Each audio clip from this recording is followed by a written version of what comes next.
Assalamualaikum warahmatullahi wabarakatuh. Jumpa kembali teman-teman bersama Deka Indonesia. Pada kesempatan ini kita akan membahas tentang hak-hak seorang istri apabila cerai talak oleh suami. Baik, langsung saja teman-teman. Apa-apa saja hak-hak istri apabila dicerai talak oleh suami dan bagaimana cara mendapatkannya. Tapi sebelumnya teman-teman, tonton terus video ini sampai selesai supaya kita sama-sama paham apa maksudnya. Langsung saja teman-teman.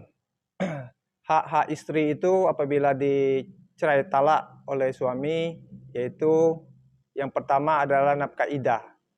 Nafkah iddah ini merupakan nafkah masa tunggu yang biasanya dalam praktek itu selama 3 bulan. Yang selanjutnya nafkah mun'ah. Nafkah mun'ah ini merupakan nafkah kenang-kenangan yang apabila seorang suami mencerai atau mentalakkan istrinya, maka dia wajib memberi kenang-kenangan kepada istrinya. Ini bisa berupa benda ataupun uang. Yang selanjutnya nafkah masa lampau. Misalkan si suami ini lalai dalam beberapa bulan ini menafkahi seorang istri. Nah, itu bisa dituntut nafkah itu. Yang selanjutnya masalah mahar. Seandainya pada saat pernikahan atau akad nikah dulu seorang suami masih terutang baik sebagian maupun seluruhnya masalah mas kawin ini. Nah, dan mas kawin ini wajib hukumnya dibayar atau dilunasi. Yang selanjutnya nafkah anak. Nah, nafkah anak ini menjadi tanggung jawab seorang suami atau bapak untuk terhadap biaya pemeliharaannya, baik biaya sekolah, biaya kesehatan maupun biaya untuk sehari-harinya. Yang selanjutnya hak atas harta bersama. Tapi mengenai harta bersama ini, menurut saya sebaiknya ini diajukan atau digugat di gugatan tersendiri supaya proses perceraian ini yang sedang berlangsung ini bisa berjalan secara lancar. Nah, yang selanjutnya bagaimana cara memperjuangkan atau cara untuk mendapatkan hak-hak tersebut. Nah, seorang istri itu harus datang pada saat persidangan di pengadilan agama, baik sendiri maupun bersama atau diwakilkan dengan seorang kuasa hukum atau pengacaranya.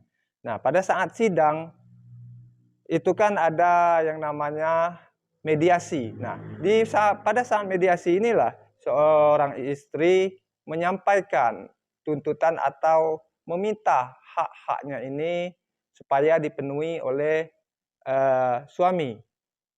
Nah, apabila suami keberatan atau tidak terjadi kesepakatan terhadap hak-hak yang diminta oleh istri ini, maka si istri mengajukan gugatan balik atau gugatan rekovensi pada saat menjawab surat permohonan cerai talak dari suaminya tadi. Nah, ini pada permohonan atau pada saat di dalam gugatan rekovensi itu dimuati dengan jelas apa-apa yang akan diminta atau yang dituntut, seperti nafkah iddah.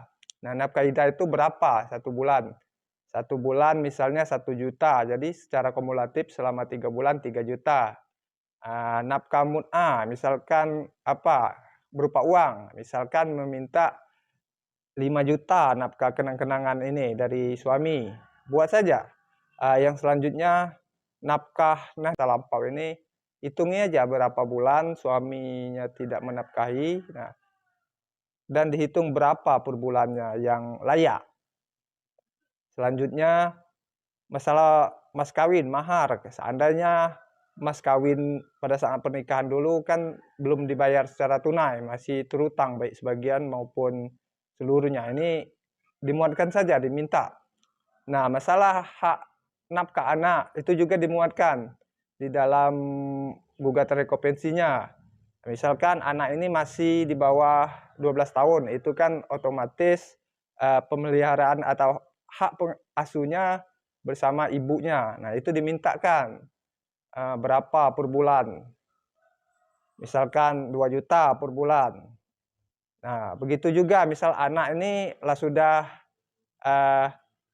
berumur 12 tahun tapi masih